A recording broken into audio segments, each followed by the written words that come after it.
Many product founders have this opinion that if I build a great product, I'll automatically attract customers and generate revenue. Is that true? Today we're going to break it down. I'm going to take a case study of a very popular SaaS product and break down their GTM strategy and find whether it is successful or a failure, or also find the problem in their GTM strategy and going to fix it. So let's get started. So the product that we're going to see today is Linear. So Linear is one of the most popular SaaS products in the world, and these type of SaaS product face a very particular GTM problem. And in this video, I want to break down the GTM strategy of Linear and also tell you why it works and also find the bottleneck that is stopping them from moving to the next stage. So first let's get started with the story or get a small intro about Linear. So in 2019, a group of former Airbnb employees or engineers, they looked at an issue of a tracking software.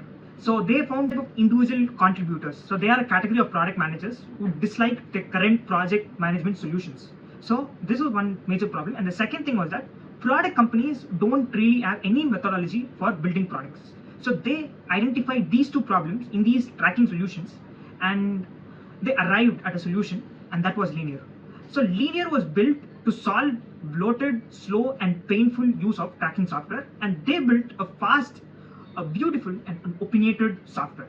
The term opinionated means is that it is a software which has built-in feature explaining every process or giving you a step-by-step process rather than having more customization and free-flow use. So this was very clearly designed for people who hate unnecessary action.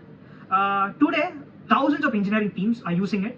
Even companies like OpenAI, Cash App, Scale AI have publicly talked about them using Linear. And unlike traditional enterprise software, Linear doesn't rely on aggressive outbound sales. So this is one very important thing that we have to notice, is that Linear doesn't follow a traditional method of going with aggressive outbound marketing. Rather than it uses a product-led marketing. That's what changes everything about how the company goes to market. And first of all, let's see why Linear's strategy works. So why do developers love Linear so much? One thing is that the product is the marketing. So Linear team believe that if I have a great product, I'll automatically be able to do marketing without spending much on it. And yes, that's exactly true. There are a lot of products out there which haven't spent dozens on marketing, but still they're major product, very well known among their target ICP. And Linear is one such kind of product. And that's the core of product-led growth. So there are a lot of companies which believe on this strategy of product-led growth. So when a product is fast, clean and actually enjoyable to use, people don't just adopt it, they start talking about it, and this is called word of mouth strategy. So when a product is good to use, you'll automatically tell it to your friends, you post it on social media and you share it with your teammates, and then that becomes that a great way of spreading the product without any huge expenditure on marketing. They made it very simple. They removed friction at every step. The interface was very clean, the experience was fast, and the product never felt opinionated in any way. So that clearly shows that Genius GTM is completely built on trust and category fit. So this is a general the product-led growth flywheel. So it starts to work very slow, but when it starts to work, it's too beautiful. So, and there's also very big catch in this, that is the entire motion depends on signals being visible at the right time. And that leads us to the major problem or the bottleneck that I identified in the GTM workflow of Linear. So let's get to the problem. So every GTM motion has several bottlenecks, and Linear too has it. So the thing that I feel that Linear will eventually face is that as a company grows, they would miss many valuable signals. Maybe something like a pricing page visit, a teammate invite, or a workspace expanding. So these there are a variety of signals that I started to monitor, and these were signals that could easily get missed when the company grows. Move into our N8N workflow. I want to show you a flowchart so that you'll get a better idea what I've created. So this is a signal-driven GTM system, and it is based on all these PLC SaaS products. So I've taken Linear as an example, and a small disclaimer is that this is not based on any internal architecture of Linear, but mostly based on all the public data and whatever info that is available outside. So with that, I've created this just a GTM system for all these product-led SaaS companies. So yeah, with that, let's get started. So the first, we'll understand the problem. So the problem is very simple. As I said, that we are trying to collect all the behavior signals. So user tries to show a lot of signals. For example, in case a user is viewed the pricing page for more than 3 or 4 times, then that means he's showing a buying intent. So these type of signals automatically are very useful and to target the right accounts. So that's a problem. But most product-led SaaS companies, they generally collect all these behavior signals. The thing is that all these data are disconnected, and it either lies in the CRM or the database, and they generally never get tapped on. So that's the problem. That's what I try to solve. So that is the problem. Problem is that it's not lack of data, but all these product data is totally disconnected from the revenue decisions. Okay, so let's move on to our solution. My solution is very simple. It is a 5-layered architecture. First thing is the signal. So as I said, we have to capture all these product behavior. It could be somebody viewing the pricing page or somebody inviting their friend. All these signals have to be captured, and then they have to be scored. So the second layer is scoring. So this is the place where we are calculating the intent of the signal. Maybe if somebody is viewing the pricing page for more than 5 times, then that is a very strong intent. It is a high intent signal. So we have to score it. And once we find the intent of the signal, then we have to route it. We have to categorize it, whether it is a low signal, a medium, or high intent signal. And we'll be classifying it. And that is a routing process. Once we have classified these signals, then we have to act on it. That is, we have to create, maybe in CRM, we have to create records, and then we have to store it in the database. Then we have to send a message to the sales team. So all this has to be done. And finally, we have the learning phase where you have to improve the decision more rules, and then maybe we can create a better model to train. We can train a model based on this. So anything can be done. So that is the architecture. Okay. So first thing, so what I've done is that I've created a mock UI. So I've created a UI similar to the website of Linear, and then I've just created a synthetic data where when you press on these buttons, you automatically send the request to the N8 webhook. The main architecture. First thing is that we'll receive the signal event in the webhook. Once we get it, we'll be standardizing all the data that is collected, the event ID, event type, the user ID, account ID, the company name, all the data will be standardized. Then we'll create or update the account in the database. For this, we are using Supabase as a database. Then we'll be inserting the raw event. Maybe if the event is new, we'll create a new event, or else if not false, then we have to stop it. So yeah, then what we'll be doing is that we'll collect the account behavior. We'll get the data from we'll retrieve all the past events from the account. It can be pricing views, it can be integrations, it can be usage. All the all the previous activities will be recorded. Then we'll calculate the intent. So this is based on the rules. Based on the rules, we'll be calculating the intent for each activity, and then we'll insert the signal to in the database itself. Okay, so we are not using any AI here. It's completely rule based. Okay, then comes the decision engine. So this is where we combine all the signal, the accounts, the contact, the product, everything into one single payload, and then we route it. As I said it earlier, we'll be separating it, categorizing it into low, medium, and high. So once that is done, we move on to the next. So this is where we create a record in the CRM or update it. In case we first search for the company, and then if the company exists, we update it, or else if not, then we are creating a new company, and then we update all the contacts, and then we also create the context for each company.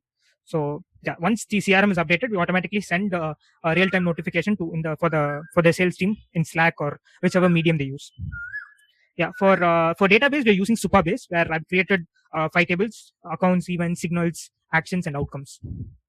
Okay, so this is the final complete end-to-end architecture. So we have a mock UI, and then once in the UI the event is generated, then it is sent to the webhook as a request, and then in the webhook we are standardizing every data, and then we are upsetting the account to the database, and then we store the event in the database. Then we do all the check, we get the activities from there, we calculate the intent, and also finally we store the signal. So once the signal is stored, we then route it into whether it is high or medium or low. And then in case if it's low or medium, then we generally return as a non-sales response. But in case if it's high intent, we then observe the contact to the CRM, we create a deal, we create task, then we also send the alert to Slack. So this is the complete end-to-end architecture. So now let's go to the N8 and workflow. So this is a complete workflow. So I'm going to explain you each and every node. So the first and very most important node is the webhook node. So this is where we're going to receive the signal event from the website, from our website or the mock UI that we've created. So let's first look at this node. Just click on it. So here you can see that we have the HTTP method. So here you can set it as post. Why? Because you want to receive it. So I'm keeping it post. In case you want to send any request, then you can keep it as get. So just give a name to the path and then click this URL. It's a test URL. And then move to your website. So I've created a mock UI using the Google AI Studio. So when I move here, in the code option, you can just add your webhook URL here. So you can just see it. It's N8 and webhook URL. And I've added the URL here. So once that is done, the website is connected to our N8. So let's just test it out. So I'm gonna So once I click it here, I'm gonna just test it here. So visit pricing page. So this is a simulator. So once I send a signal, yes, I've received it here. So this is all the data that we've got. It's all mock data. We've received it from the website. So once we receive that, then let's move to the next step. So here I'm going to use only 3 most important nodes here. The first one is the code node. So this node is very important. Why? Because you can easily customize and customize the function, because there are a lot of inbuilt functions in anything. But because it's a very advanced workflow, I'm using mostly customized nodes. So the code node is where you can write your own code and it can do any function. So this will be one node we'll be using. Uh,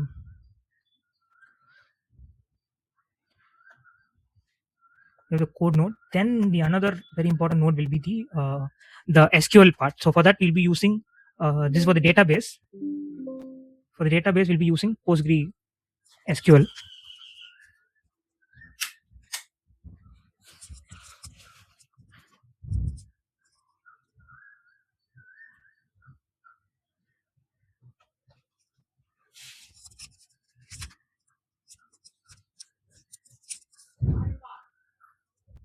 So this is the SQL, and then another one node will be the HTTP node. Okay, so these are the three nodes that we'll be using. So you can go to the plus icon and you can add these nodes here. Okay, so let's move to the next node. So this is just a node to take only the required data we need, because here you can see the lot of data. So we don't require all these data. So we are gonna normalize it and just get the standard data we need, because every signal will differ. So there's a code where you can clearly see that we are just getting the output with only these data. So once you click on this, you can see it gets only the desired data we need. Yeah, that's all. All the properties is that the event ID, event type, user ID. The only necessary data will be here. Again, now we are going to move to the next node, which is a SQL node, the PostgreSQL. So here you can see that. So you have to connect your account to it. So first thing you have to do is that move to go to Supabase. Yeah. So in Supabase, create a new organization, create a project, and come to SQL editor. So in SQL editor, this is the place where you can create the tables. So this is the code. I've totally created 5 tables. So paste the code here and then click run. Automatically, all the tables will be created. So once you go to the database, you can see we have created 5 tables is created. So when you go to tables, yeah, so all the 5 tables have been created. So this is how you have to create tables. And with that, then press on this connect button. This is how we're going to connect the Supabase to our N8N. So here go to direct connection string, and in the connection method select the session pooler. So don't go for direct connection or transaction pooler. Go to session pooler. Then so here you can see that we have all the data that we need. So we have the host. Just copy it and go to our N8N workflow. So here we need the host. Just paste it here. The database is also given there. The user is also given. And then this is the password that you should have created when you created the organization. So that is the same password. You can copy it from there and paste it. So yeah, so once you're done with that, then just click save, and your connection. Yeah, so once you give that, automatically your connection will be successful. So because of okay, so once you've connected the account, then go to the operation. So here we want to execute SQL query.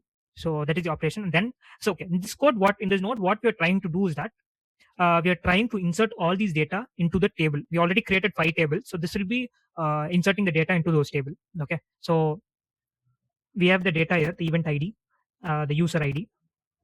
Okay, let's execute it. Okay, so the data is inserted. So just see the user ID, it's USR demo 001. So now let's go to Supabase. Okay, in Supabase, go to table editor, and if you check on accounts, here you can see that the ID is created. Yeah, so it's 2026 7/18. So on today's date, the account is created.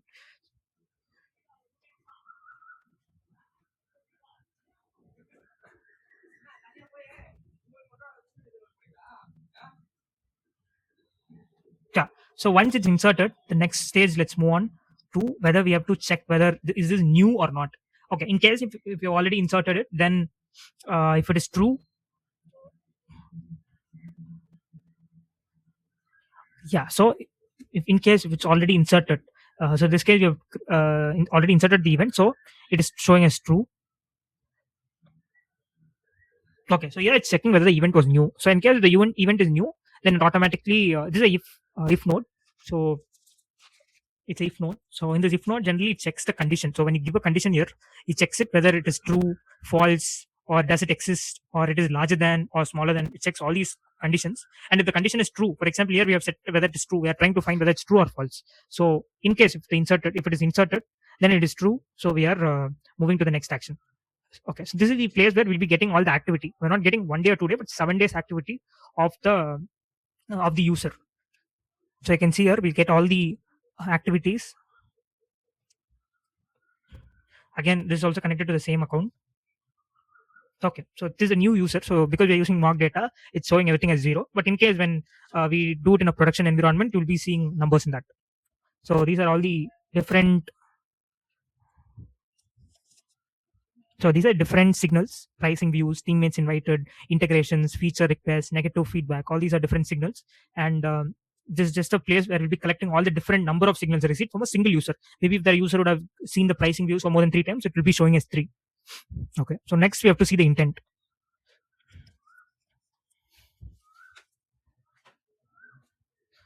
So for intent, again, this is JavaScript code. I'll add all these code to the GitHub. So you can see here that this is for the pricing behavior.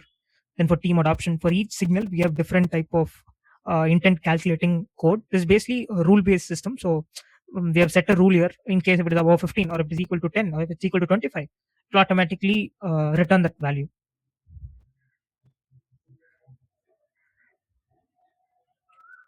Okay, so it is executed. So here you can see the score. The fit score is 10. So the level is very low. So we also got the reason what it is. The text is it matches target company size, and then the fit score is 10. The behavior score is 0. So we have calculated the intent. So once we have calculated the intent, we'll now insert the signal again into the database. Yeah, so we have inserted everything into the database. So again, when you go to Supabase signals,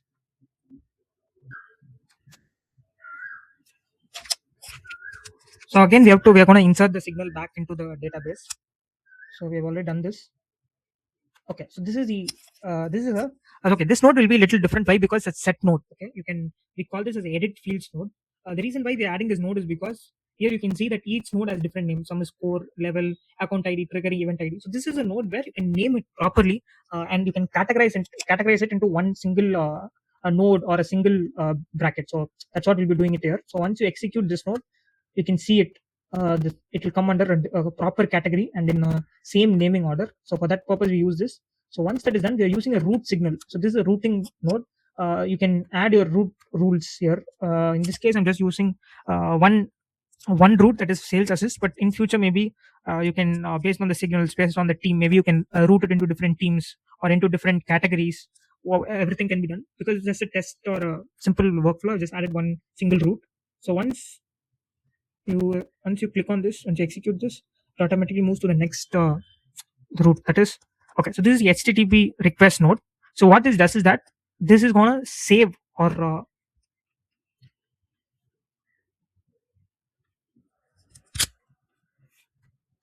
come to the most important part of routing the signal. So an account is placed into 3 different categories. One is high intent, low intent, and medium intent. So here we are just taking out the high intent part. Why? Because lower and the medium intent, they'll be classified into different routes. The high intent alone, it goes to sales assist. So in maybe an upcoming, if you're doing it more advanced way, we can even classify the low intent, the high intent into different channels. For now, we are just using sales assist, which is for the high intent. So once you execute the step, next you can go to the next we'll be going to the CRM part. So this is where we are going to store all the high intent signals to the CRM. So first thing, we are creating a contact. Once we create that, then we have to search for the company. We have to search whether the company already exists in our database. So we're searching for the company in HubSpot based on its domain. So if the company already exists, then we just have to update it. So in case this is an if node, so using an if node, we are checking whether it already exists or not. If the company already exists in HubSpot, then we just have to update the company. In case the company does not exist in HubSpot, then we have to create the company. So that's why we are using 2 modules here. So one is for creating the company, another is for updating the company. I'll also tell you how we have to connect the HubSpot to our N8N. So first, the authentication, give generic credential type. And then for generic, the authorization type, just give us header auth. And in the header auth, what you're going to do is that just click on this, and we have to get the value, that is the service key. So for the service key, go to HubSpot, and in HubSpot you have to go to development. So when you click the 3 buttons, go to development, click on development, and it will show you the keys here. And there in the service keys, you can easily find, you can create a new service key, and then you can just copy the service key and you can just paste here in the value, and automatically the HubSpot will be connected to an item. What we have to do is that we have to create the context for the company. Okay. Then we are again updating it in the CRM, and then we have to create a deal. So this is one very important step where we get all the description of the company, and then about the opportunity, about the reason, then the signal type, everything. Based on that, we create a deal, and the intent about it. So this is a message that we want to send it to the Slack. Yeah. Yes, it is done. The description is created. The deal stage is done. The deal name, and with the days to close. So all the details will be here. So currently we're using a demo one, so you're seeing it as 0. But when we use a production one, all these numbers will be usable. So when that is done, then the most important step is that we have to update it to CRM. Then finally we'll be sending the Slack message. Yes. So the message is sent. So when we go to Slack, so when you see here, yeah, the message is sent. So so this is the message. It has all the data, the account, the contact, intent score, intent level. So successfully we have sent the message. So yeah, so this is a complete idea about